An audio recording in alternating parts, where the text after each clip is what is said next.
మహాభారతంలోని విశిష్ట పాత్రలు. ఈ రోజు మహాభారతంలో విశిష్ట వ్యక్తి ధృతరాష్ట్రుడు.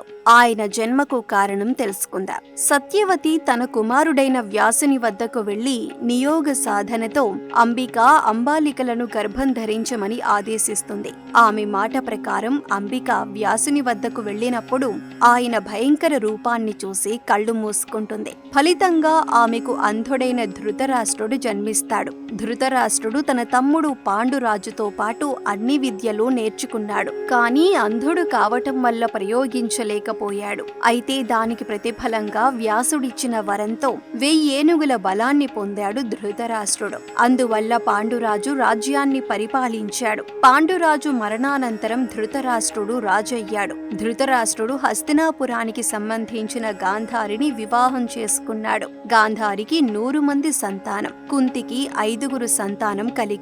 పిల్లలంతా కలిసి స్నేహపూర్వకంగా ఉండేవారు. ఈ విధంగా ఉండడం గాంధారి పెద్ద కుమారుడు దుర్యోధనుడికి ఇష్టం ఉండేది కాదు. పాండవుల్ని చంపాలని ఎన్నోసార్లు ప్రయత్నించాడు. పాండవులపై ఎన్నో కుట్రలు పన్నాడు. వాటిని వారు తిప్పికొట్టేవారు. చివరకు మాయాజూదంతో వారిని అడవుల పాలు చేశాడు. వారు వనవాస దీక్ష పూర్తి చేసుకుని వచ్చిన తరువాత వారి రాజ్యం వారికివ్వకుండా కురుక్షేత్ర యుద్ధానికి కారకుడై భీముడి చేతిలో హతమయ్యాడు.